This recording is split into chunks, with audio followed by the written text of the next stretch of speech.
चलिए ध्यान दीजिए। हम लोग इसके पहले वाले क्लास में वेपर प्रेशर के बारे में पढ़े थे। नहीं, तो वेपर प्रेशर में अगर देखा जाए तो वेपर प्रेशर में हम लोग को एक बताया गया था, vapour pressure of A solution containing volatile liquids. याद है, इसमें ए भी लिक्विड था और बी भी क्या था, लिक्विड था। अगर दोनों लिक्विड रहे तो उस केस में टोटल वेपर प्रेशर निकालने के लिए हम लोग फॉर्मूला पढ़े थे। नहीं, पी एस बराबर P A plus P B, और वहां पर पी ए का फॉर्मूला हम लोग बताए थे P zero A x A, और पी बी का formula P zero B x B. यही पढ़ाया गया था। इसके बाद हम लोग ये भी पढ़े थे वैसे सॉल्यूशन का वेपर प्रेशर निकालना जिसमें नॉन वोलेटाइल सॉल्यूट रहते हैं।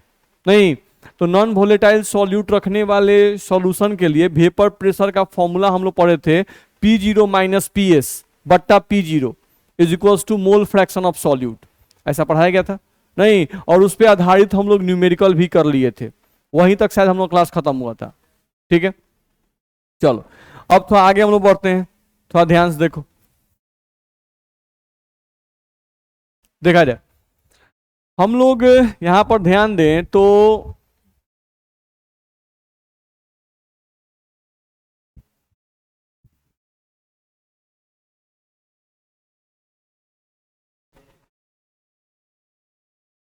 देखे तो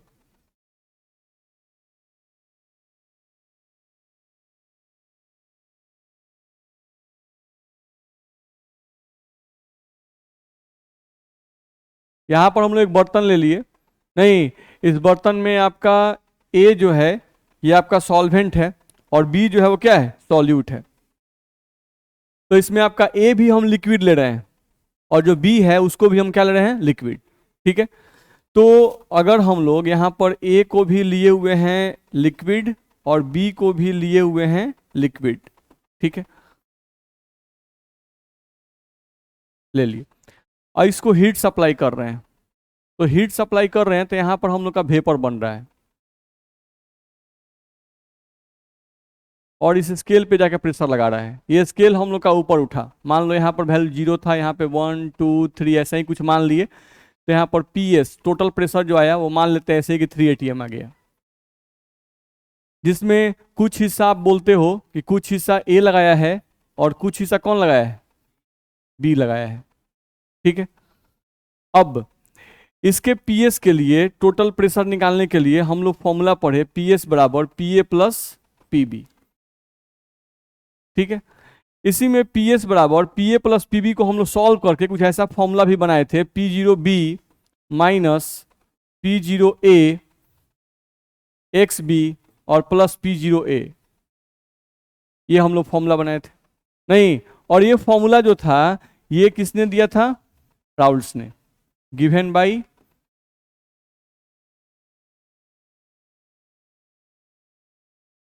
राउल साहब ने फॉर्मूला हम लोग को दिया था, ध्यान रखना है।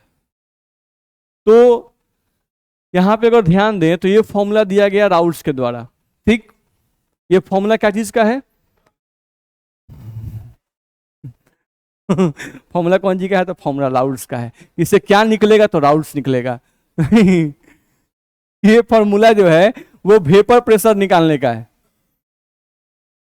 ये वेपर प्रेशर निकालने का फॉर्मूला है। नहीं, कैसे सॉल्यूशन के लिए, तो वैसे सॉल्यूशन के लिए जिसमें सॉल्वेंट भी लिक्विड हो और सॉल्यूट भी लिक्विड हो। ठीक है, ये फॉर्मूला दिया गया।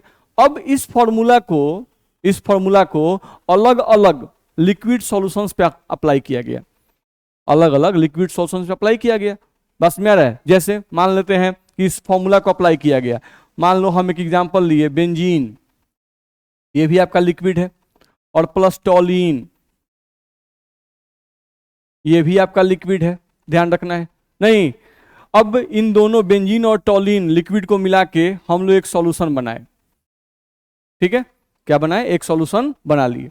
अब सॉल्यूशन हम लोग जो बना, यहां पर जो सॉल्यूशन हम लोग का बना, इस सॉल्यूशन का हम लोग वेपर प्रेशर कैलकुलेट किए, वेपर प्रेशर कैलकुलेट किए। तो किसी भी चीज को कैलकुलेट करने का दो तरीका होता है, एक होता है एक्सपेरिमेंटल मेथड और एक होता है कैलकुलेटेड मेथड।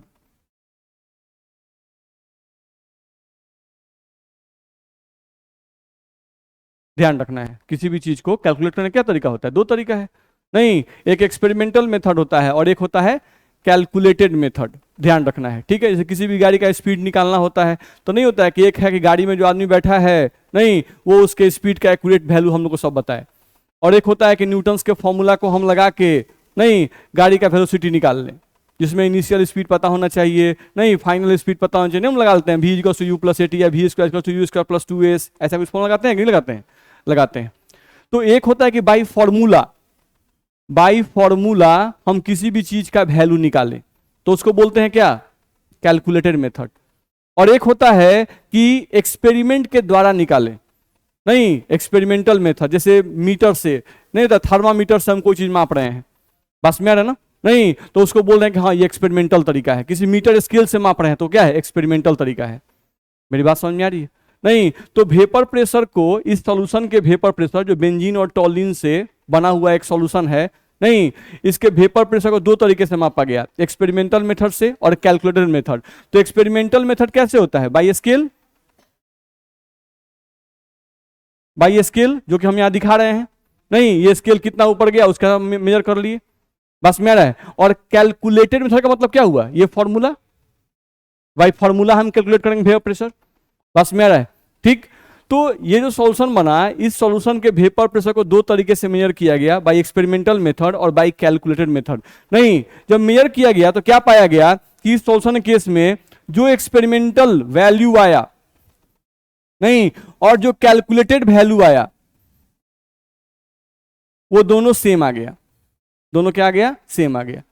तो हम ये कह सकते हैं कि इस सॉल्यूशन पर, यानी बेंजीन और टॉलिन के सॉल्यूशन पे राउल्स का फॉर्मूला सही रिजल्ट देता है, कहेंगे ना, नहीं, क्योंकि एक्सपेरिमेंटल रिजल्ट जो आया और राउल्स के फॉर्मूला पे गुना भाग करके जो रिजल्ट लाए, दोनों वैल्यू मैच कर गया, नहीं, तो हम लोग कहेंगे हाँ राउल्स का फॉर्मूला जो है इस सॉल्यूशन के लिए क्या है, सही है, ठीक। सेम एज दूसरा सॉल्यूशन लिया गया, मान लो हम लोग को यहां से लिया गया CH3OH, मिथाइल अल्कोहल और प्लस वाटर।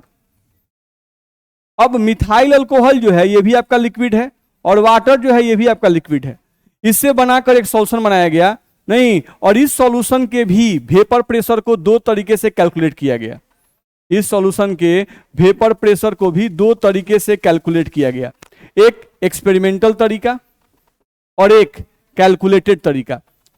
जब दोनों तरीके से मेजर किया गया तो यहां पाया गया क्या कि जो एक्सपेरिमेंटल वैल्यू था, नहीं, और जो कैलकुलेटेड वैल्यू था, एक्सपेरिमेंटल वैल्यू जो था और कैलकुलेटेड वैल्यू जो था, वो दोनों सेम नहीं आए, दोनों सेम नहीं आए।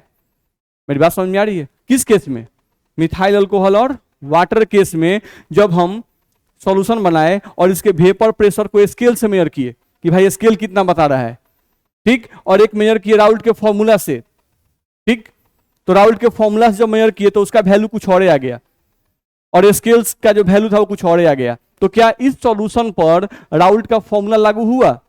नहीं लागू हुआ। इस सॉल्यूशन केस में राउल्ट का फॉर्मूला गलत रिजल्ट दे रहा है। मेरी बात समझ में आ रही है ना? नहीं, हम लोग क्यों बोल रहे हैं कि इसके केस में राउल्ट का फॉर्मूला गलत रिजल्ट दे रहा है? क्योंकि इस केस में एक्सपेरिमेंटल जो वैल्यू आया वो राउल्ट के फॉर्मूला से वो वैल्यू क्या हुआ, मैच नहीं किया। तो एक्सपेरिमेंटल चीज गलत होता है, कैलकुलेटेड चीज गलत होता है?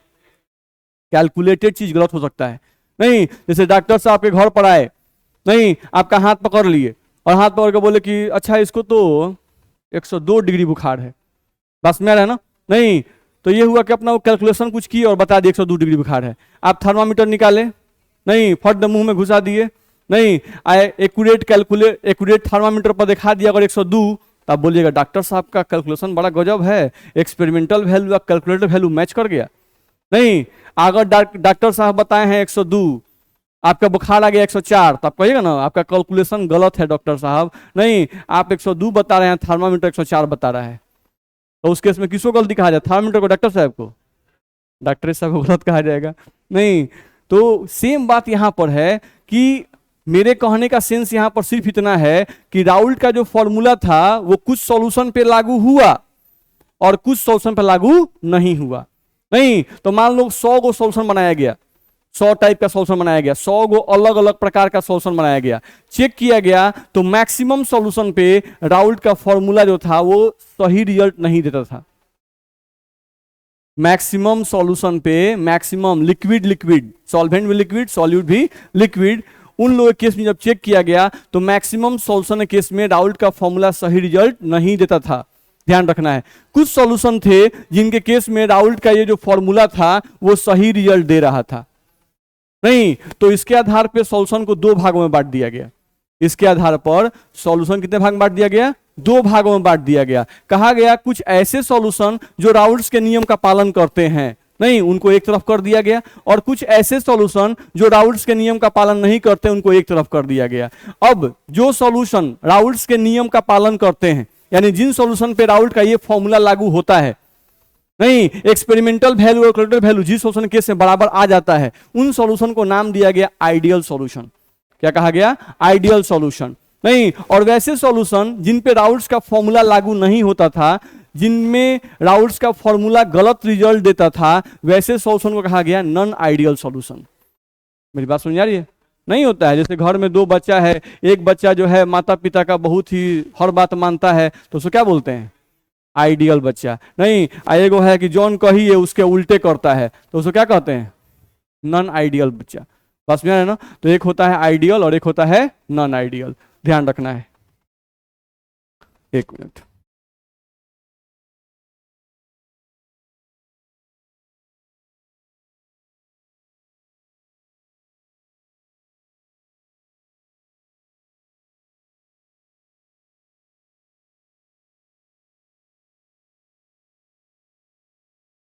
तो मेरी बात समझ में आ रही है आप लोगों को? नहीं तो राउल्ट ने बड़ी मेहनत से एक फॉर्मूला दिया था वेपर प्रेशर कैलकुलेट करने का, लेकिन ये फॉर्मूला सभी सॉल्यूशंस पे लागू नहीं हुआ। नहीं, कुछ सॉल्यूशन पे लागू हुआ और कुछ सॉल्यूशन पे लागू नहीं हुआ। जिन सॉल्यूशन पे लागू हुआ उन्हें आइडियल सॉल्यूशन कहा गया, और जिन सॉल्यूशन पे लागू नहीं हुआ उन्हें नॉन आइडियल सॉल्यूशन कहा गया। दिक्कत है? ठीक, तो ये सब पॉइंट जो हम लोग बोल रहे हैं उसी सब पॉइंट्स को यहाँ पे हम लोग पढ़ेंगे, ध्यान रखना है। देखा जाए, यहां पर लिख रहा है on the basis of Raoult's law liquid liquid solution can be classified into two parts. Liquid liquid solution को दो भाग में हम बांट सकते हैं। कौन कौन? Ideal solution and non ideal solution. एक को कहेंगे आइडियल सॉल्यूशन और एक को कहेंगे नॉन आइडियल सॉल्यूशन। नहीं, आइडियल सॉल्यूशन ये फॉर्मूला किसने दिया था? राउल्ट्स ने। नहीं तो लिखा हुआ है कि this formula is given by Raoult's for finding the vapour pressure. ठीक, solution whose vapor pressure can be calculated by this formula are said to be ideal solution। नहीं, जिस सॉल्यूशन का वेपर प्रेशर हम इस फॉर्मूला से प्राप्त कर सकते हैं उन सॉल्यूशंस को हम लोग क्या कहेंगे? Ideal solution. वही लिखा हुआ है, that is solution which follow Raoult's law are called as ideal solution. नहीं तो जिन सॉल्यूशन पे राउल्ट्स का फॉर्मूला लागू होगा, जो राउल्ट्स के लॉ को फॉलो करेंगे, उन्हें क्या कहेंगे? Ideal solution. यानी कि कुछ सॉल्यूशन जो बेंजीन और टॉलिन का हम लोग एग्जांपल लिए थे, उसमें एक्सपेरिमेंटल वैल्यू और कैलकुलेटेड वैल्यू सेम आ रहा था कि अलग अलग? सेम आ रहा था। तो जिस केस में एक्सपेरिमेंटल वैल्यू और कैलकुलेटेड वैल्यू सेम आ जाए, समझ जाओ कि वो क्या है? आइडियल सॉल्यूशन है। बोलो, दिक्कत है? चलो आगे बढ़ सकते हैं। यहां से देखें अगर, तो हम लोग ये बात भी कह रहे थे अभी थोड़ा देर पहले, नहीं जब प्रैक्टिकली चेक किया जाता है तो मैक्सिमम सॉल्यूशन पर राउल्ट का फॉर्मूला लागू नहीं होता है। तो देखते हैं क्या लिखा हुआ है। But practically no solution is ideal when the concentration of solute is very low. नहीं, यहां पर अब किस केस में सॉल्यूशन आपका आइडियल बिहेवियर शो करता है, उसका दो कंडीशन लिखा हुआ है। किस केस में सॉल्यूशन आपका आइडियल बिहेवियर शो करेगा, उसका दो कंडीशन लिखा हुआ है। किस किस केस में देखो तो, व्हेन द कंसंट्रेशन, ध्यान से पढ़ो, when the concentration of solute is very low with respect to solvent, that is solution कैसा होगा? dilute solution, then that solution behaves like ideal solution। ध्यान रखना है। ठीक, यानी आइडियल सॉल्यूशन कौन से सॉल्यूशन होंगे? तो वे सॉल्यूशन आइडियल सॉल्यूशन हो सकते हैं, नहीं जिनके केस में सॉल्वेंट के रेस्पेक्ट में सॉल्यूट की मात्रा क्या हो? नेग्लिजिबल हो। सॉल्वेंट के रेस्पेक्ट में सॉल्यूट की मात्रा क्या हो? नेग्लिजिबल हो। वो सॉल्यूशन आइडियल सॉल्यूशन हो सकते हैं। पहला। ठीक, दूसरा कंडीशन क्या है? ध्यान से पढ़ो, लिख रहा है when solute and solvent have similar structure and similar polarities. ध्यान रखो क्या बोल रहा है, when solute and solvent have similar structures and similar polarities. नहीं, जैसे हम एग्जांपल अभी क्या लिए थे, बेंजीन प्लस टॉलिन। नहीं, तो बेंजीन का तुम फॉर्मूला लिखते हो तो C6H6 और टॉलिन का फॉर्मूला लिखते हो C6H5CH3। नहीं, तो ये भी आपका नॉन पोलर है, ध्यान रखना है, और ये भी आपका क्या है, नॉन पोलर है, और दोनों का स्ट्रक्चर भी कुछ हद तक मैच करता है। इसमें भी बेंजीन कंटेंट है और इसमें भी क्या कंटेंट है, बेंजीन कंटेंट है। नहीं, तो अगर दो लिक्विड आपको दिए रहें और इन दोनों लिक्विड्स का स्ट्रक्चर अप्रोक्सीमेटली मैच करता हो, साथ साथ इन दोनों की पोलरिटीज भी मैच करती हो, यानी अगर एक नॉन पोलर है दूसरा भी अगर नॉन पोलर है, तो ऐसे सॉल्यूशन को मिलाकर आइडियल सॉल्यूशन बनाया जा सकता है। मेरी बात दिमाग में गई? तो दो केस है जिससे तुम आइडियल सॉल्यूशन बना सकते हो। एक, तुम्हारा सॉल्यूशन डाइल्यूट हो तब वो आइडियल बिहेवियर दिखा सकता है। दूसरा, हम लोगों का दो लिक्विड दिए रहे, दोनों लिक्विड का स्ट्रक्चर अप्रोक्सीमेटली सेम हो तथा दोनों लिक्विड का पोलरिटीज भी क्या हो, सेम हो, तो उस केस में ये आइडियल बिहेवियर दिखा सकते हैं। ऐसे सॉल्यूशन आइडियल बिहेवियर दिखा सकते हैं। एक बात और हम क्लियर कर दें कि अगर आपका एक लिक्विड पोलर है और दूसरा लिक्विड भी पोलर है, दोनों की पोलरिटी सेम हो रही है, ध्यान रखना है, लेकिन वो लोग कभी भी जनरली आइडियल सॉल्यूशन का फॉर्मेशन नहीं कर पाते हैं। ध्यान रखना है, अगर दो लिक्विड पोलर हैं तो उनसे जल्दी आइडियल सॉल्यूशन का फॉर्मेशन नहीं होता है। हमेशा याद रखना, आइडियल सॉल्यूशन में जनरली जितने भी एग्जांपल आएंगे, नहीं, वो सब होंगे non polar plus non polar. कौन होंगे? Non polar plus non polar. नहीं, carbon hydrogen containing, carbon hydrogen containing, ध्यान रखना है, क्योंकि ऐसा एग्जांपल में आपके आता ही आता है। चाहे वो जेई वाला एग्जाम आपको एग्जाम दे दो, चाहे बोर्ड एग्जाम दो, ideal solution non ideal solution, नहीं का आपको क्या कहते हैं एग्जाम्पल पूछता है, तो हमेशा दिमाग में रखिएगा, अगर नॉन आइडियल पूछता है तो आइडियल में कैसा एग्जाम्पल जाएगा, non polar plus non polar. ध्यान रखिएगा। चलो, जैसे एग्जाम्पल हम लोग को जनरली अगर देखा जाए तो यहां पर हम लोग को दिया जाता है बेंजीन प्लस टॉलिन। मैक्सिमम जो एग्जाम्पल है हम लोग का, हेक्सेन प्लस हेप्टेन, नहीं, ethyl bromide plus ethyl chloride, chlorobenzene plus bromobenzene. ध्यान रहेगा। नहीं, तो इसमें जितने भी हैं non polar non polar non polar non polar, ये भी हम लोग का स्लाइटली पोलर है, ये भी स्लाइटली पोलर है, ये भी स्लाइटली पोलर है, ये भी स्लाइटली पोलर है, यानी इसमें नॉन पोलरिटी ही डोमिनेट करता है। ध्यान रखना है, दिक्कत है इसमें। नहीं, तो ये कुछ एग्जांपल्स हैं, इन एग्जांपल्स को ध्यान रखिएगा, जिसमें एनसीईआरटी में आपका मेनली बेंजीन प्लस टॉलिन दिया हुआ है और हेक्सेन प्लस हेप्टेन दिया हुआ है। दिक्कत? आगे बढ़ सकते हैं। तो यहां से हम लोग को कुछ बातें समझ में आई, यहां से कुछ बातें हम लोग को समझ में आ गई, नहीं कि भाई सॉल्यूशन जो था उसको दो भाग में बांट दिया गया, एक हो गया आइडियल सॉल्यूशन और एक हो गया नॉन आइडियल सॉल्यूशन। ठीक, आइडियल सॉल्यूशन जो राउल्ट्स लॉ को फॉलो करता है और नॉन आइडियल सॉल्यूशन जो राउल्ट्स लॉ को फॉलो नहीं करता है। आइडियल सॉल्यूशन के बारे में जानकारी मिला कि आइडियल सॉल्यूशन दो तरीके से बन सकता है। एक तरीका था जिसमें हम लोग कहा गया कि डाइल्यूट सॉल्यूशन होना चाहिए, उस केस में सॉल्यूशन आइडियली बिहेवियर दिखाते हैं। दूसरा केस ये था कि पोलरिटीज सेम हो, दो मॉलिक्यूल्स की, दो लिक्विड्स की पोलरिटीज सेम हो और दो लिक्विड्स की स्ट्रक्चर लगभग मैच करें, तो उस केस में भी वो सॉल्यूशन आइडियल बिहेवियर दिखा सकते हैं। ठीक, ध्यान रखना है। अब आइडियल सॉल्यूशन जो है वो कौन कौन सा उनमें गुण होता है, उन गुण के बारे में थोड़ा बहुत लिखा गया है। ध्यान रखना है, आइडियल सॉल्यूशन जो है उनमें क्या क्या गुण होता है, नहीं उनके गुण के बारे में लिखा गया है। चलिए भाई, आइडियल बच्चे के बारे में पढ़िए, क्या लिख रहा है। There will be no change in volume on mixing the two components. अच्छा, चलो 1 लीटर बेंजीन लिए, 1 लीटर टॉलिन लिए, 1 लीटर बेंजीन 1 लीटर टॉलिन, दोनों को मिक्स कर दिए, दोनों को मिक्स कर दिए। नेट वॉल्यूम कितना? नेट वॉल्यूम 2 लीटर, 1 लीटर होगा, ये कैसे 1 लीटर हो जाएगा भाई? 2 लीटर होगा ना, मतलब आप लोग बोला कि इससे कैसे 2 लीटर? नहीं, गजब हाल है भाई। 1 लीटर पानी लीजिए, 1 लीटर और पानी लेकर मिला दीजिए, उसमें 2 लीटर नहीं होगा भाई? होगा ही। तो सही, बेंजीन भी लिक्विड है, टॉलिन भी लिक्विड है, 1 लीटर बेंजीन में 1 लीटर टॉलिन मिला दीजिए तो नेट वॉल्यूम कितना आएगा? 2 लीटर आएगा। बात सही है। और यहां भी एक्यूरेट 2 लीटर आता है, यहां भी कितना आता है? एक्यूरेट 2 लीटर आता है। मेरी बात ध्यान समझिए, आइडियल सॉल्यूशन ऐसे सॉल्यूशन है जिसमें नेट वॉल्यूम के वैल्यू में कोई चेंजिंग नहीं होता है। नेट वॉल्यूम के वैल्यू में, नेट वॉल्यूम के वैल्यू में कोई चेंजिंग नहीं होता है। नेट वॉल्यूम एक्यूरेट 2 लीटर आ जाता है।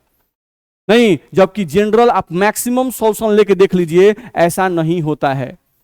जैसे हम मान लीजिए कि 1 लीटर ले लिए अल्कोहल और 1 लीटर ले लिए पानी। 1 लीटर ले लिए अल्कोहल और 1 लीटर ले लिए पानी, दोनों को मिक्स कर दीजिए। आपका नेट वॉल्यूम होना कितना चाहिए था? 2 लीटर। लेकिन आप नेट वॉल्यूम चेक कर लीजिएगा, नेट वॉल्यूम जो आपका होगा वो हो जाएगा 1.9 लीटर। यानी वॉल्यूम वहां पर क्या हो गया? घट गया है। वॉल्यूम स्लाइट अमाउंट से 0.1 से 0.6 से नहीं, आपका जो वैल्यू हो क्या होगा? घट जाएगा। नेट वॉल्यूम कभी भी आप जितना मिक्स कीजिएगा उतना नहीं रहता है। मैक्सिमम सॉल्यूशन केस में नेट वॉल्यूम घट जाता है। ऐसा क्यों होता है हम लोग जानते हैं? नहीं, क्यों होता है भाई? देखो, जब भी हम किसी सॉल्वेंट में सॉल्यूट को डालते हैं, नहीं सॉल्वेंट में सॉल्यूट, जैसे पानी है, पानी में अल्कोहल को डाल रहे हैं, नहीं तो पानी में जब अल्कोहल को डाले तो पहले पानी पानी के बीच में बॉन्ड था। अल्कोहल डालने पे पानी वाला बॉन्ड सब टूटने लगता है और एक नया बॉन्ड बनता है। किसके बीच में? पानी और अल्कोहल के बीच में। अब पानी और अल्कोहल के बीच का बॉन्ड, पानी और अल्कोहल के बीच का जो बॉन्ड बना, वो बॉन्ड कमजोर बना। वो बॉन्ड क्या बना? कमजोर बना। किससे? पहले वाले पानी पानी बॉन्ड से। नहीं तो अगर बॉन्ड कमजोर बनेगा तो बॉन्ड का मतलब क्या होता है जी? Attraction force. बॉन्ड का मतलब क्या होता है? Attraction force. तो अट्रैक्शन फोर्स जब कम रहेगा ना तो मॉलिक्यूल बहुत नजदीक नहीं आएंगे, दूर रहेंगे। जब दूर रहेंगे तो उनका स्पेस बढ़ जाएगा। जब उनका स्पेस बढ़ जाएगा, देखिए हम यहां पर अभी बोल रहे थे पानी और अल्कोहल एग्जांपल ना, उसमें वॉल्यूम इंक्रीज कर जाता है। क्या होता है? वॉल्यूम इंक्रीज कर जाता है। यानी अगर 2 लीटर है तो वहां 2.1 लीटर आ जाएगा। तो अगर फोर्स ऑफ अट्रैक्शन, ध्यान समझना, अगर फोर्स ऑफ अट्रैक्शन क्या हो जाए? कमजोर हो जाए, तो कमजोर होगा तो मॉलिक्यूल्स के बीच की दूरी ज्यादा होगी। दूरी ज्यादा होगी तो वॉल्यूम बढ़ जाएगा। वॉल्यूम क्या होगा? बढ़ जाएगा। सेम दूसरा एग्जांपल लो, इसी में पढ़ना भी हम लोग को, जो एग्जांपल हम दे रहे हैं वो चीज आगे मिल जाएगा। मान लो हम पानी लेते हैं 1 लीटर, ठीक है, और 1 लीटर कोई एसिड ले लो, H2SO4 लिक्विड ले लो, आप मिक्स कर दो। जैसे ही तुम पानी और एसिड के लिक्विड को मिक्स करोगे, आपका नेट वॉल्यूम 2 लीटर नहीं होगा, 2 लीटर से कम हो जाएगा। पानी और अल्कोहल केस में वॉल्यूम बढ़ जाएगा और एसिड और वाटर केस में वॉल्यूम घट जाएगा। तो काहे घट गया भाई? क्योंकि यहां पर force of attraction between solvent and solute increase कर गया। जब फोर्स ऑफ अट्रैक्शन इंक्रीज कर जाएगा तो मॉलिक्यूल दूर नहीं रहेंगे, नजदीक आ जाएंगे। जब मॉलिक्यूल नजदीक आएंगे, आपस में चिपकने लगेंगे बहुत ज्यादा, तो उस केस में नेट वॉल्यूम जितना होना चाहिए उससे स्लाइटली घट जाएगा। मेरी बात कुछ दिमाग में जा रही है? ये दिक्कत है, इसमें ध्यान रखना है। नहीं, हम लोगों का फोर्स ऑफ अट्रैक्शन जितना ही ज्यादा होगा, मॉलिक्यूल्स उतना ही नजदीक रहेंगे। मॉलिक्यूल जितना ही नजदीक रहेंगे, उनका वॉल्यूम उतना ही कम होगा। सिंपल सा एग्जांपल, एक बेंच पर 4 बच्चा बैठा हुआ है, नहीं, या 3 बच्चा बैठा हुआ है, कुछ ऐसा एक बच्चा आ गया जिसको आप पसंद नहीं करते हैं, नहीं, या उस बेंच पर वैसे बच्चे बैठे हुए हैं जो दूसरे को पसंद नहीं करते हैं, तो आपको क्या लगता है कि सब चिपक के बैठेगा? नहीं, दूर बैठेगा। अरे यार ठीक से बैठो, नहीं दिखाई नहीं दे रहा है, नहीं तो में सट जाएगा। गजब हाल है, बस में रहा है। और आप देखिएगा कि जिनके बीच में बहुत ज्यादा गहरा दोस्ती है, नहीं, एक के बेंच में 5 को बैठ जाएगा सट के। तुम लोग 5 का है बैठा है जी, तो सर कोई दिक्कत नहीं, हम लोग ठीक से हैं। उसमें सटी हो रहा है तो कोनो बात नहीं, उसी में अपना अनस के होंगे लिख रहा है सब।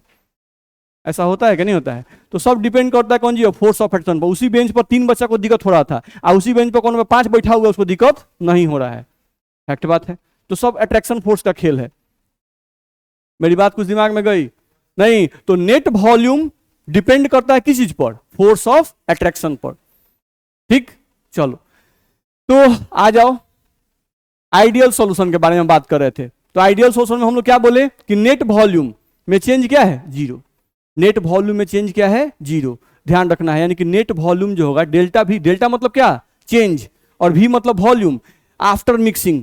नहीं, net change in volume after mixing, तो नो चेंज। मिक्स करने के बाद भी 2 लीटर थे, बाद में भी कुछ देर छोड़ने के बाद भी देख रहे हैं तो वो 2 लीटर है। तो इनिशियली भी मिलाने के पहले मिलाने के पहले 1 लीटर 1 लीटर 2 लीटर, मिलाने के बाद 2 ही लीटर। तो इनिशियल और फाइनल, तो final minus initial 2 litre minus 2 litre, तो नेट चेंज कितना आ गया? 0 का। मेरी बात समझ में आ रही है? नहीं, तो यहां पर नेट चेंज जो वॉल्यूम में आता है वो 0 होता है। तो ये कैसे, कब संभव है? ये संभव कब है? जब solvent solvent force of attraction, solute solute force of attraction और solvent solute force of attraction सब बराबर हो। मेरी बात समझ में आ रही है? नहीं, जैसे बेंजीन और बेंजीन के बीच के फोर्स ऑफ अट्रैक्शन 10 जूल, मान लो बेंजीन और बेंजीन के बीच का फोर्स ऑफ अट्रैक्शन 10 जूल, और टॉलिन टॉलिन के बीच का भी अट्रैक्शन 10 जूल, और दोनों को मिला दिए, जो नया सॉल्यूशन बना उसके बीच का फोर्स ऑफ अट्रैक्शन ना बढ़ा ना घटा, उतना ही रह गया। तो क्या वॉल्यूम बढ़ेगा या घटेगा? कोई चेंज नहीं आएगा। जब तक फोर्स ऑफ अट्रैक्शन भाई नहीं चेंज करेगा तब तक कोई चेंज नहीं आएगा। नहीं, तो आइडियल सॉल्यूशन का मतलब हुआ कि भाई इन तीनों force of attraction, solvent solvent के बीच के फोर्स ऑफ अट्रैक्शन का मान, सॉल्यूट और सॉल्यूट के बीच के फोर्स ऑफ अट्रैक्शन का मान, और solvent solute force of attraction का मान क्या होता है? सेम होता है। ये तीनों सेम होगा तभी नेट डेल्टा भी का मान क्या आएगा? 0 आएगा। ये समझ में आया? तो बताओ कि क्या ऐसा पॉसिबल है, ऐसा पॉसिबल है कि मैक्सिमम जो हम लोग के सॉल्यूशन आसपास में है उसमें जितना अट्रैक्शन फोर्स सॉल्वेंट सॉल्वेंट का हो उतना ही अट्रैक्शन फोर्स सॉल्यूट सॉल्यूट का भी हो? ऐसा जरूरी है? नहीं जरूरी है भाई। हम पानी पानी के बीच का फोर्स ऑफ अट्रैक्शन को माप ले और अल्कोहल अल्कोहल के बीच के फोर्स ऑफ अट्रैक्शन को माप ले, क्या दोनों सेम आ जाएगा? नहीं आएगा। उनको मिक्स करने के बाद जो सॉल्यूशन बनेगा क्या उसका भी फोर्स ऑफ अट्रैक्शन सेम आ जाए? कोई जरूरी है? नहीं। यानी कि राउल्स का फॉर्मूला समझ रहे हो कहां गलत हो रहा था? नहीं, राउल्स ने क्या मान लिया कि सारे फोर्स ऑफ अट्रैक्शन क्या होते हैं? सेम होते हैं। नहीं, सारे फोर्स ऑफ अट्रैक्शन अगर सेम होंगे तभी वो सॉल्यूशन क्या होगा? आइडियल होगा। और अगर सारे फोर्स ऑफ अट्रैक्शन सेम नहीं होंगे तो वो सॉल्यूशन क्या होगा? नॉन आइडियल होगा। कुछ दिमाग में बात जा रहा है? चलिए तो पढ़ें यहां पर दूसरा क्या बोल रहा है? There will be no change in enthalpy, there will be no change in enthalpy, that is no heat is evolved और absorbed when the two components are mixed। बताइए, ये बोल रहा है कि आइडियल सॉल्यूशन जो है ना, नहीं इसमें कोई चेंज नहीं पड़ता है। सॉल्वेंट में सॉल्यूट को मिला दीजिए तभी उसके टेम्परेचर में कोई चेंजिंग नहीं आएगा। बस में रहे, सॉल्वेंट में सॉल्यूट को मिक्स कर दीजिए, नहीं तो सॉल्यूशन के टेम्परेचर में कोई चेंजिंग नहीं आएगा। जैसा पहले था वैसा बाद में भी रहेगा, उनके टेम्परेचर में कोई चेंजिंग नहीं आता है। जबकि आप तो पढ़ चुके हैं, पानी में अगर चीनी को मिलाते हैं तो चीनी पानी में घुलने के लिए हीट खोजता है। नहीं, पानी को अगर चीनी में घुलना है तो क्या खोजता है? हीट खोजता है। तो पानी से हीट खींचता है तो सॉल्यूशन क्या होता है? ठंडा हो जाता है। होता है कि नहीं होता है? हम एग्जाम्पल भी दिए थे कि चीनी को ठंडे पानी में घुला के देखो और चीनी को गर्म पानी में घुला के देखो। गर्म पानी में चीनी जल्दी घुलता है। क्यों? क्योंकि चीनी को पानी में घुलने के लिए हीट चाहिए, और हीट कहाँ मिलेगा? गर्म पानी ज्यादा मिलेगा। मेरी बात समझ में आ रही है? नहीं, तो अगर पानी हीट को एब्जॉर्ब कर रहा है घुलाने के लिए अपने आप को, तो वो कैसा प्रोसेस है? एंडोथर्मिक। कैसा प्रोसेस है? एंडोथर्मिक। नहीं, अब पानी ले लिया, पानी में चूना को डाल दिए, तो पानी में चूना डाल दिए तो पानी में चूना डालने के बाद क्या होता है? हीट इवॉल्व होता है, हीट बाहर निकलता है। तो ये कैसा प्रोसेस है? एक्सोथर्मिक। तो भाई सॉल्वेंट में सॉल्यूट को जब मिलाते हैं तो या तो प्रोसेस एंडोथर्मिक होती है या तो प्रोसेस एक्सोथर्मिक होती है। लेकिन ये बोल रहे हैं कि नहीं, आइडियल सॉल्यूशन वही होगा जो ना ही एंडोथर्मिक प्रोसेस शो करे और ना ही एक्सोथर्मिक प्रोसेस शो करे, वही आइडियल सॉल्यूशन होगा। नहीं, तो बताइए क्या रियलिटी में ऐसा सभी सॉल्यूशन के केस में पॉसिबल है? नहीं है। इसीलिए तो राउल्ट का जो फॉर्मूला था, नहीं वो कुछ केसेस में ही लागू हुआ, सभी केसेस में लागू नहीं हुआ। नहीं, तो अगर आपसे कोई पूछता है कि भाई राउल्ट्स के फॉर्मूला जो थे, जो वेपर प्रेशर का फॉर्मूला राउल्ट्स ने दिया, आखिर राउल्ट्स का ये फॉर्मूला जो है ये सभी केसेस में काहे नहीं लागू हो रहा था? नहीं, तो आप बोलिए, उन्होंने मान लिया था कि सभी फोर्स ऑफ अट्रैक्शन सेम होते हैं। Solvent solvent force of attraction, solvent solute force of attraction, solute solute same होते हैं, जबकि ये सभी सॉल्यूशन केस में सही नहीं है, इसलिए उनके फॉर्मूला गलत हुए। उन्होंने मान लिया कि सॉल्वेंट में सॉल्यूट को जब मिक्स करते हैं तो नेट वॉल्यूम में कोई चेंजिंग नहीं आता है। नहीं, उन्होंने मान लिया था कि जब सॉल्वेंट में सॉल्यूट को मिक्स करते हैं तो ये प्रोसेस ना ही एंडोथर्मिक होती है ना ही एक्सोथर्मिक होती है। बस में रहे, तो ये सब गलतियां करने के कारण ही राउल्ट्स के जो फॉर्मूला थे वे कुछ सॉल्यूशन पे ही लागू रह गए, सभी सॉल्यूशन पे लागू नहीं हुए। कुछ समझ में आ रहा है? तो क्वेश्चन किस टाइप से पूछेगा, आपको क्या बताना है। चलो तीसरा जो हम लोग पढ़ चुके, राउल्ट ने क्या मान लिया था? A B solvent solute interaction बराबर सॉल्वेंट सॉल्वेंट इंट्रैक्शन बराबर सॉल्यूट सॉल्यूट इंट्रैक्शन। समझ रहे हो ना, ए को क्या मानते हैं सॉल्वेंट और बी को सॉल्यूट, तो वो तीनों टाइप के फोर्स ऑफ अट्रैक्शन को क्या मानते थे सेम, ध्यान रखना है। ये जस्ट एग्जांपल है उसी का। अब चलो आ जाए हम लोग नॉन आइडियल सॉल्यूशन पे। तो हम लोग तो जस्ट अभी देखे नॉन आइडियल सॉल्यूशन किसे कहेंगे, तो वैसे सॉल्यूशन जो राउल्ट्स के नियम का पालन नहीं करते हैं उन्हें क्या कहेंगे नॉन आइडियल सॉल्यूशन। तो वैसे ही लिखा होता है, देख लो, solution whose vapour pressure can not be calculated by the formula of Raoult's. वैसे सॉल्यूशन जिनके वेपर प्रेशर को हम लोग राउल्ट के फॉर्मूला से कैलकुलेट नहीं कर पाते हैं, यानी कि राउल्ट के फॉर्मूला से कैलकुलेट तो कर लेते हैं लेकिन जो वैल्यू आता है वो सही नहीं आता है, क्योंकि स्केल कुछ और वैल्यू बता रहा है, उनका फॉर्मूला कुछ और वैल्यू बता रहा है, यानी कि राउल्ट का फॉर्मूला कुछ सॉल्यूशन के केस में क्या हो गया, गलत हो गया। तो जिन सॉल्यूशन के केस में आप वेपर प्रेशर को राउल्ट के फॉर्मूला के द्वारा कैलकुलेट नहीं कर सकते हो, नहीं, उन सॉल्यूशंस को क्या कहेंगे नॉन आइडियल सॉल्यूशन। सिंपल सी कॉन्सेप्ट है। That is solution which do not obey Raoult's law are called as non ideal solution, यानी जो सॉल्यूशन राउल्ट्स के लॉ को फॉलो नहीं करते उन्हें हम लोग क्या कहते हैं नॉन आइडियल सॉल्यूशन। तो experimental value of vapour pressure और calculated value of vapour pressure same होगा कि अलग अलग होगा, अलग अलग होगा, आप समझते हो। अच्छा, यहां पर तुमको बोला गया कि एक्सपेरिमेंटल वैल्यू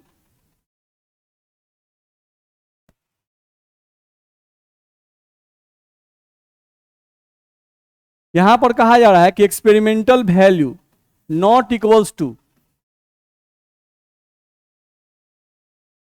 कैलकुलेटेड वैल्यू।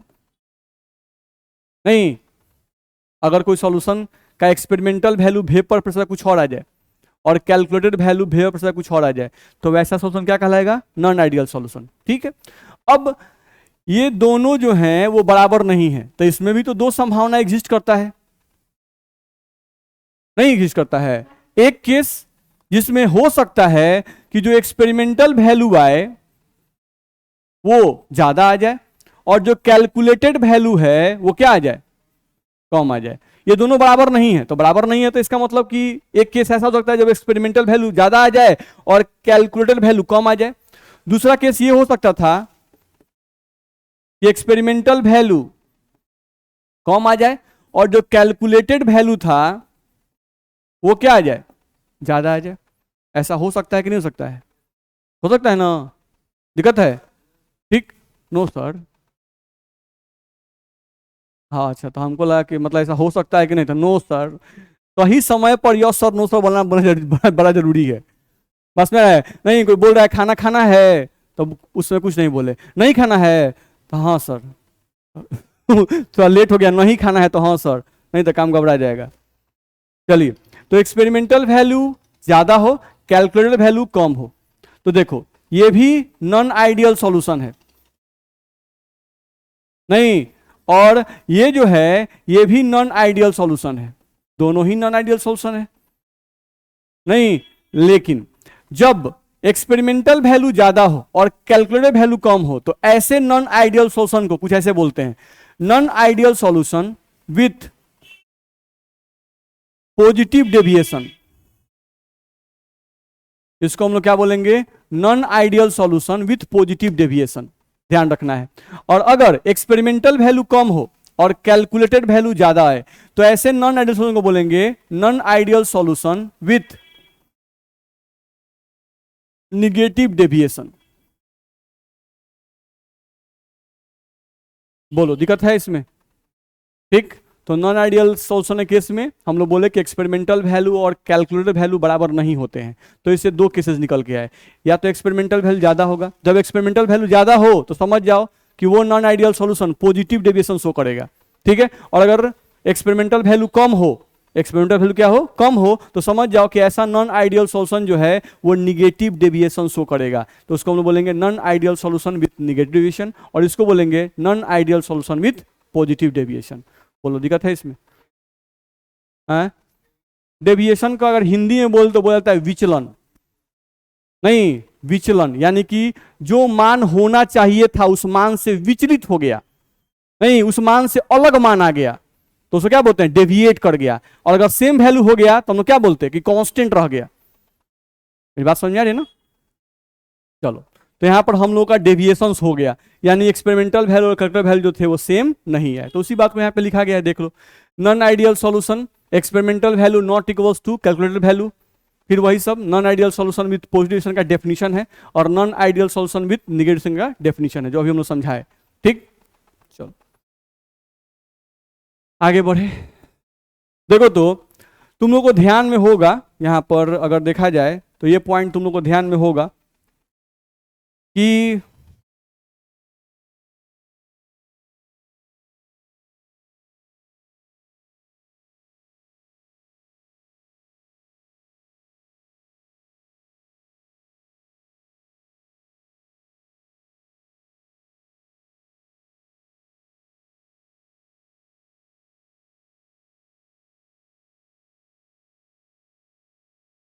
देखा जाए तो आप लोगों को ध्यान में होगा, अगर आप लोग रिवीजन में तो रहते ही होंगे, नहीं चलिए देखा जाए तो हम लोग आपको एक ग्राफ भी बताए थे जो राउल्स ने खींचा था, नहीं, जिसमें हम लोग कहे थे कि देखो ये जो लाइन है वो बी का है, नहीं, एक लाइन जो है ये हम लोग मान लेते हैं कि ये लाइन ए का है, ठीक है।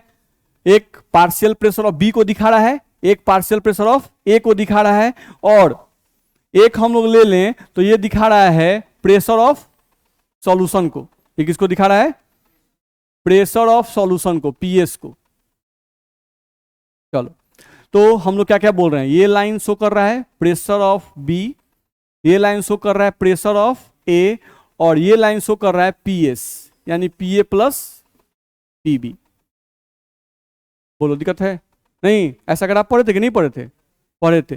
नहीं तो ये ग्राफ जो है, ये ग्राफ भी दिया गया था, गिवन बाय राउल्स। राउल्ट साहब ने ये ग्राफ दिया था, नहीं तो राउल्ट साहब ने ग्राफ दिया था, यानी ये जो ग्राफ है ये ग्राफ किसका है? This graph is for ideal solution, this graph is for ideal solution. ये ग्राफ अगर राउल्ट ने दिया था तो ये ग्राफ निश्चित रूप से किसके लिए होंगे? आइडियल सॉल्यूशन के लिए होंगे, सिंपल सी बात है।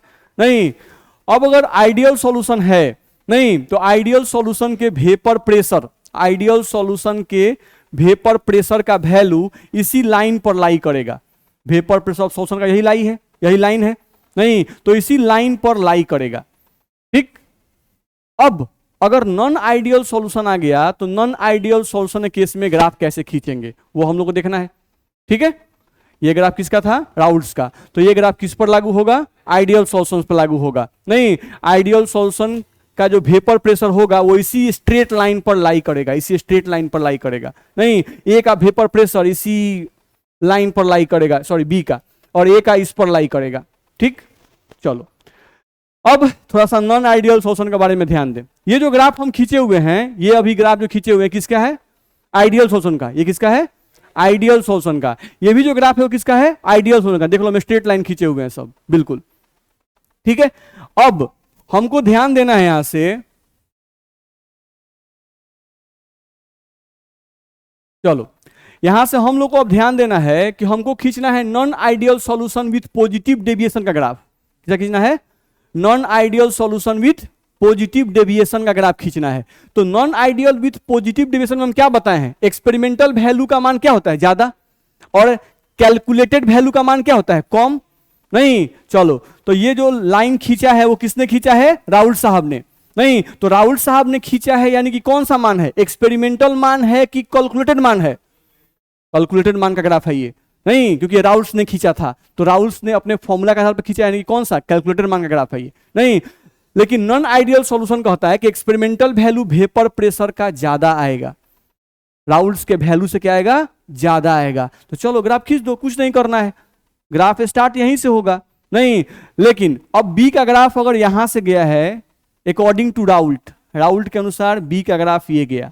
नहीं, लेकिन अब हम एक्सपेरिमेंटल जब ग्राफ खींचेंगे तो ग्राफ यहां से ऐसे स्टार्ट होगा।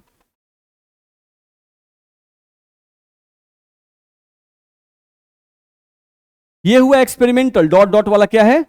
Sorry calculated. और जो अभी हम लाइन खींचे इसके ऊपर से, ये बी का ही ग्राफ है, लेकिन ये कौन सा वैल्यू बता रहा है? Experimental value. तो देखो तो कैलकुलेटेड वैल्यू से एक्सपेरिमेंटल वैल्यू ज्यादा दिखाया गया कि नहीं दिखाया गया? दिखाया गया। यहां पे आ जाओ, इसका भी जस्ट वही खेल करेंगे हम लोग। यहां से स्टार्ट करेंगे और इसके ऊपर ऊपर ग्राफ जाएगा और आकर यही मैच करेगा, ध्यान रखना है। तो यहां पर तुम देख सकते हो कि अकॉर्डिंग टू डाउल्ट जो ए का वेपर प्रेशर है वो इस लाइन पर लाई करना चाहिए, इस येलो वाले लाइन पर नहीं, लेकिन जब एक्सपेरिमेंटली चेक किया गया तो ये लाइन जो था वो ऊपर से पास कर रहा है। बोलो दिक्कत है? चलो, अकॉर्डिंग टू डाउल्ट सॉल्यूशन का वेपर प्रेशर इस लाइन पर लाई करना चाहिए, लेकिन जब एक्सपेरिमेंटल वैल्यू देखा गया तो वो वैल्यू इस लाइन के ऊपर से लाई कर रहा है, यानी ऊपर से गया नहीं, यानी कैलकुलेटेड वैल्यू से ज्यादा आया। कौन सा वैल्यू? Experimental value. तो ये जो भी हम लाइन लिखे ये सब कौन था? एक्सपेरिमेंटल पीएस का वैल्यू था। बोलो दिक्कत है? सेम कहानी यहां पे आ जाओ। इस केस में क्या है? एक्सपेरिमेंटल मान कम है, कैलकुलेटेड मान से एक्सपेरिमेंटल मान क्या है? कम है। तो यहां पर ये जो हम ग्राफ खींचे हुए हैं वो किसका है? कैलकुलेटेड मान का है नहीं। अब चलो, ये लाइन बी का है, तो अगर हमको एक्सपेरिमेंटल मान को कम करना है तो ग्राफ ऊपर से खींचे कि नीचे से खींचे? नीचे से। सिंपल सी बात है भाई। तो इसका ग्राफ तुम बुक में देखोगे तो बुक में कुछ ऐसा ग्राफ किसा खींचा हुआ है। जब ए का ग्राफ हम खींचेंगे तो इसका ग्राफ कुछ ऐसे खींचा हुआ है, ध्यान रखना है। और सॉल्यूशन का जब ग्राफ खींचेंगे तो इसका ग्राफ भी कुछ ऐसे खींचा हुआ है। बोलो दिक्कत है इसमें? कह सकते हैं नहीं? तो यहां से अगर देखा जाए तो non ideal solution with positive deviation का ग्राफ ऐसा खींचा हुआ मिलता है हम लोग को, और non ideal solution with negative deviation का ग्राफ हम लोग को ऐसा दिखाई देगा। बोलो दिक्कत है इसमें किसी को भी? कोई क्वेश्चन दिमाग में तो पूछे चलना है, आगे बढ़ सकते हैं? ठीक, चलो। तो ये सब पॉइंट ध्यान रखना होगा, समझे? अब हम लोग ये तो समझ गए कि जो आइडियल सॉल्यूशन होता है, आइडियल सॉल्यूशन का गुण के बारे में तुमको पढ़ाया गया। तो आइडियल सॉल्यूशन के गुण के बारे में क्या पढ़ाया गया कि आइडियल सॉल्यूशन में क्या होता है? Solvent solvent force of attraction बराबर solute solute force of attraction बराबर solvent solute force of attraction. तीनों फोर्स में क्या होता है? बराबर होता है। A force of attraction, B force of attraction और A B force of attraction, तीनों क्या होता है? बराबर होता है। ठीक नहीं, साथ साथ ये भी बोला गया कि आइडियल सॉल्यूशन में डेल्टा वी मिक्स का वैल्यू क्या होता है? जीरो। डेल्टा एच मिक्स का वैल्यू क्या होता है? जीरो। यानी प्रोसेस ना ही एंडोथर्मिक ना ही एक्सोथर्मिक। किसके केस में? आइडियल सॉल्यूशन के केस में। अब ध्यान दो, non ideal solution with positive deviation नहीं, तो इस केस में non ideal solution with positive case में देखो क्या लिखा हुआ है? ए बी यानी solvent solute force of attraction क्या होगा? कमजोर है। किससे? Solvent solvent force of attraction से और solute solute force of attraction से। बोलो दिक्कत है इसमें? कह सकते हैं नहीं? तो यहां पर non ideal solution with positive deviation में सॉल्वेंट और सॉल्वेंट के बीच का फोर्स ऑफ अट्रैक्शन क्या होता है? कमजोर होता है नहीं। किससे? Solvent solvent force of attraction से और solute solute force of attraction से। इसीलिए तो यहां पर वेपर प्रेशर ज्यादा होता है। एक्सपेरिमेंटल वैल्यू क्या होता है? ज्यादा, और कैलकुलेटेड वैल्यू क्या होता है? कम। तो एक्सपेरिमेंटल वैल्यू वेपर प्रेशर का ज्यादा होता है। तो काहे हो गया भाई? नहीं, क्योंकि देख लो ए और बी के बीच का फोर्स ऑफ अट्रैक्शन क्या है? कमजोर। तो जब फोर्स ऑफ अट्रैक्शन कमजोर होगा तो कम हीट देने पर ही टूट जाएगा? नहीं टूट जाएगा। कम हीट देने पे टूटेगा तो ज्यादा वेपर बनाएगा नहीं। इस कारण से यहां पे एक्सपेरिमेंटल वैल्यू ऑफ वेपर क्या आएगा? ज्यादा आएगा, ध्यान रखना है। इसमें आ जाओ, इसमें क्या है? Experimental value of vapour pressure क्या होता है? ज्यादा, सॉरी कम होता है। तो एक्सपेरिमेंटल वैल्यू वेपर प्रेशर का एक्सपेरिमेंटल मान हम कह रहे हैं क्या होता है? इस केस में कम होता है। तो वेपर प्रेशर कम कब होगा? फोर्स ऑफ अट्रैक्शन जब ज्यादा होगा तब। क्योंकि फोर्स ऑफ अट्रैक्शन जब ज्यादा होगा तो क्या वो जल्दी टूटेगा? जल्दी टूटेगा नहीं तो जल्दी वेपर बनाएगा? जल्दी वेपर नहीं बनाएगा। तो वेपर प्रेशर ज्यादा कि कम? वेपर प्रेशर कम। समझ में आ रहा है? नहीं, तो यहां पर फोर्स ऑफ अट्रैक्शन ज्यादा होगा, सॉल्वेंट सॉल्यूट के बीच का फोर्स ऑफ अट्रैक्शन ज्यादा होगा, और यहां पर सॉल्वेंट सॉल्यूट के बीच का फोर्स ऑफ क्या होगा? कमजोर होगा। इसीलिए एक्सपेरिमेंटल मान यहां ज्यादा चला आता है और यहां पे एक्सपेरिमेंटल मान कम आ जाता है। नहीं, राहुल साहब सबको बराबर मानते थे, इसलिए गलती होता था बार बार उनसे। चलो अगले पॉइंट पे आ जाओ। हियर फोर्स ऑफ अट्रैक्शन, वही पॉइंट लिखा हुआ है यहां पर। यहां पे आ जाओ, एग्जाम्पल देखते हैं। Mixture of ethanol plus cyclohexane. अब ये बड़ा कॉमन सा क्वेश्चन है आपके बोर्ड एग्जाम में, नहीं कि भाई non ideal solution with positive deviation का एक एग्जांपल दो, या non ideal solution with negative deviation का एक एग्जांपल दो। ठीक, तो हमेशा दिमाग में रखना जितना भी अल्कोहल वाला एग्जांपल होगा वो सब तुमको जनरली पॉजिटिव डेविएशन में आएगा। किसमें? पॉजिटिव डेविएशन में। और जितना एसिड वाला एग्जांपल होगा वो सब तुमको किसमें आएगा? निगेटिव डेविएशन वाले में आएगा। नहीं, इसमें ज्यादातर जो एग्जांपल होंगे उसमें क्या आएगा? अल्कोहल जरूर आएगा। जैसे देख लो, चेक कर लेते हैं। मिक्सचर ऑफ इथेनॉल, तो इथेनॉल क्या है? Alcohol. Ethanol plus acetone, CH2 plus acetone, तो इथेनॉल, यहां आ जाओ। मिथाइल अल्कोहल, तो जनरली जहां अल्कोहल ज्यादा दिखाई दे वो सब क्या है? पॉजिटिव डेविएशन वाले हैं। नहीं, या CCl4 दिखाई दे वो सब क्या है? पॉजिटिव डेविएशन वाले। और इसमें मैक्सिमम क्या दिखाई देगा? एसिड।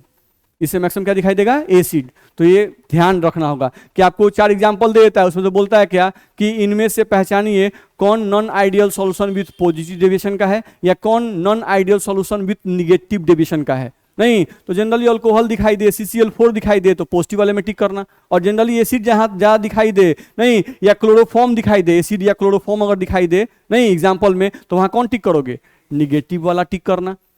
दिक्कत है क्योंकि एग्जाम्पल हमको सब याद कर पाना पॉसिबल नहीं है, मेमोरी में रह नहीं पाएगा, लेकिन ये तो मेमोरी में पक्का रहेगा, अल्कोहल और प्लस CCl4। नहीं, इसमें पक्का एग्जाम्पल रहेगा कि भाई इसमें एसिड और प्लस क्लोरोफॉर्म। इतना दिमाग में रहेगा कि नहीं रहेगा?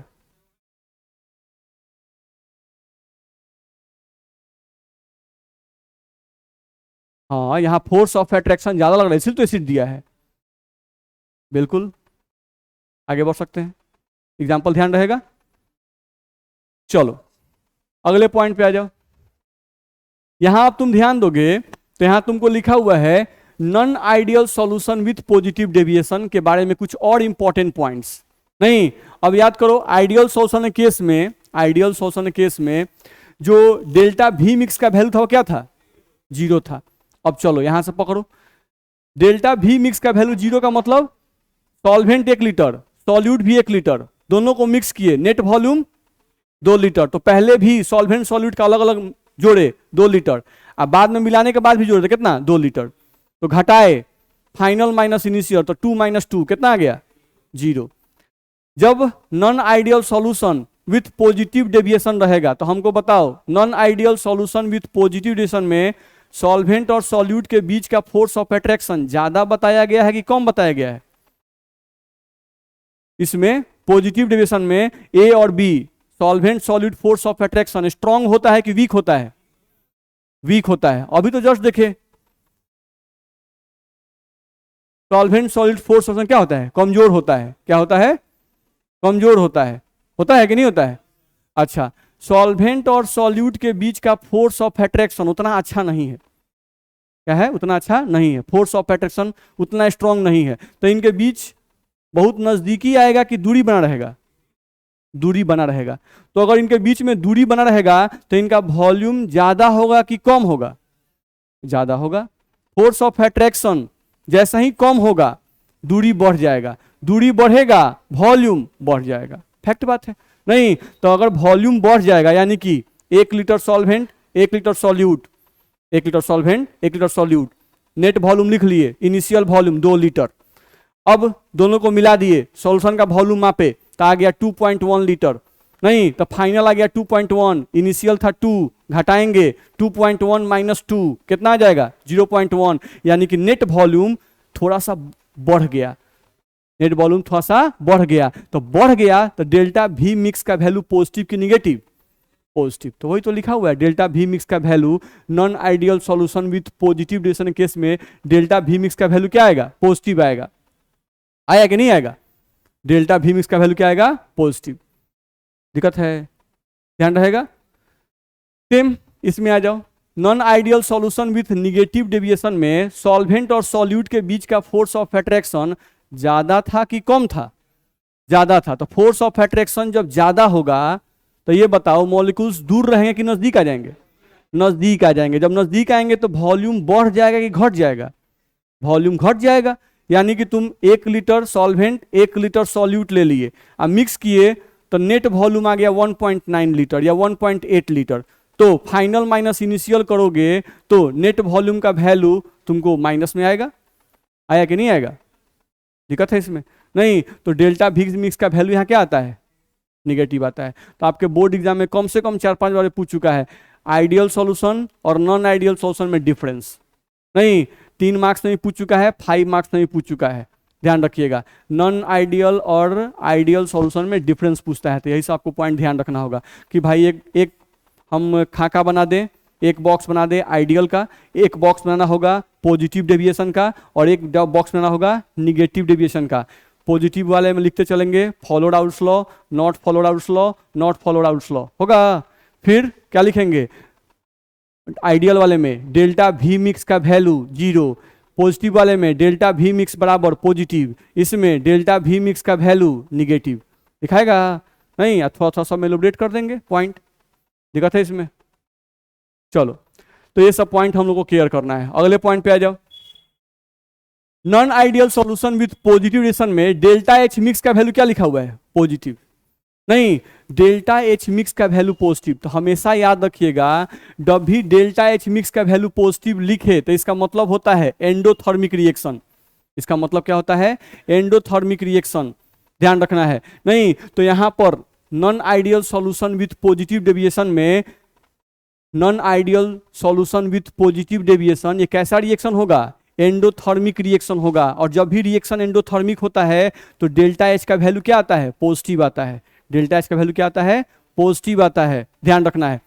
जैसे कहने का सेंस ये है कि मान लो non ideal solution with positive deviation में हम कह रहे हैं कि यहां पर सॉल्वेंट और सॉल्यूट के बीच का फोर्स ऑफ अट्रैक्शन उतना स्ट्रांग नहीं हो पा रहा है, नहीं उतना स्ट्रांग नहीं हो पा रहा है। तो उनको स्ट्रांग करने के लिए पॉसिबिलिटी होता है, यानी कि सॉल्वेंट को सॉल्यूट में मिक्स करने के लिए वहां संभावना होती है कि अगर हीट दे दिया जाए तो ये मिक्स कर जाएंगे। क्या कर देंगे? ये मिक्स कर लेंगे, यानी कि इनके मिक्सिंग का प्रोसेस जो होगा थोड़ा फास्ट हो जाएगा, ध्यान रखना है। यानी हीट एब्जॉर्ब करके ये ज्यादा अच्छे सॉल्यूशन का फॉर्मेशन कर सकते हैं और जल्दी कर सकते हैं। बस में आ रहा है? ठीक, क्यों? क्योंकि यहां पर फोर्स ऑफ अट्रैक्शन क्या है? कमजोर है। यहां पे आओ, डेल्टा एच मिक्स का वैल्यू क्या लिखा हुआ है? निगेटिव। तो डेल्टा एच मिक्स का वैल्यू, डेल्टा एच का वैल्यू जब भी निगेटिव लिखता है तो इसका मतलब प्रोसेस क्या होगा? एक्सोथर्मिक। प्रोसेस क्या होगा? एक्सोथर्मिक, ध्यान रखना है। यानी इस केस में हीट क्या होगा? रिलीज करेगा। हीट रिलीज करेगा। काहे रिलीज करेगा सर? तो हम लोग बोल चुके हैं ना कि यहाँ पे सॉल्वेंट और सॉल्यूट के बीच में फोर्स ऑफ अट्रैक्शन क्या है? ज्यादा है। तो जब भी सॉल्वेंट सॉल्यूट में फोर्स ऑफ अट्रैक्शन ज्यादा होगा, नहीं तो उस केस में निश्चित रूप से एनर्जी रिलीज करेगा ही। क्यों? फोर्स ऑफ अट्रैक्शन बहुत ज्यादा है। अच्छा देखियो, सोडियम को अगर हवा में रख दिया तो उसमें आग लग जाता है, पता है क्यों लग जाता है? क्योंकि sodium is highly reactive towards air, बोलते हैं ना हाईली रिएक्टिव टुवर्ड्स वाटर, ऐसा बोला जाता है। नहीं तो sodium highly reactive towards air है, नहीं तो रिएक्शन उसका फास्ट होता है। किससे? हवा से या पानी से। तो फास्ट होता है, इसका मतलब कि अट्रैक्शन फोर्स बहुत ज्यादा है। नहीं, जैसे ही सोडियम साहब को पानी में डाला जाता है, नहीं सोडियम साहब के एटम्स और पानी के मॉलिक्यूल्स इतना ज्यादा एक दूसरे को पसंद करते हैं कि देखते ही एक दूसरे की तरफ बहुत तेजी से नजदीक आते हैं। और बहुत तेजी से नजदीक आने के कारण दोनों के बीच में कोलिजन बड़ा स्ट्रांग होता है, और कोलिजन स्ट्रांग होने के कारण एनर्जी रिलीज करता है, यानी ब्लास्टिंग होता है। मेरी बात समझ में आ रही है? तो जब भी फोर्स ऑफ अट्रैक्शन ज्यादा होगा भाई, मॉलिक्यूल्स एटम्स एक दूसरे को बहुत तेजी में नजदीक आएंगे। जब वो नजदीक आएंगे तो कोलिजन बहुत स्ट्रांग होगा, कोलिजन स्ट्रांग होगा तो रिएक्शन फास्ट होगा, रिएक्शन फास्ट होगा तो एक्सप्लोजन होगा ही होगा, ध्यान रखना है।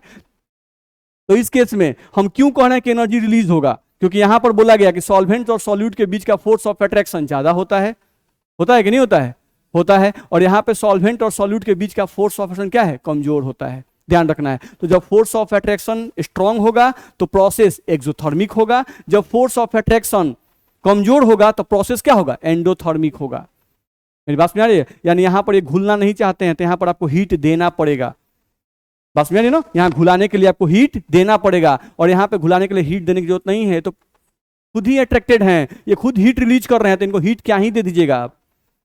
मेरी बात समझ में आ रही है? दिक्कत है? चलो, तो यहां से हम लोग ये पॉइंट भी समझ गए।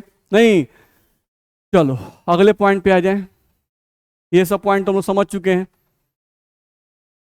चलो एक पॉइंट हम लोग पढ़ेंगे अगले क्लास में, उसको हम लोग देखते हैं। Form minimum boiling point azeotropes. ये क्या बोल रहा है कि जो non ideal solution with positive deviation है, non ideal solution with positive deviation जो है, नहीं, वो एक खास प्रकार के मिक्सचर का फॉर्मेशन करेगा, जिसके बारे में हम लोग कल पढ़ेंगे। एक खास प्रकार के मिक्सचर का फॉर्मेशन करेगा, जिस मिक्सचर को हम लोग बोलते हैं मिनिमम बॉइलिंग पॉइंट एजियोट्रॉप्स। क्या बोलेंगे? Minimum boiling point azeotropes. यहां पे आ जाओ, ये क्या बोल रहा है?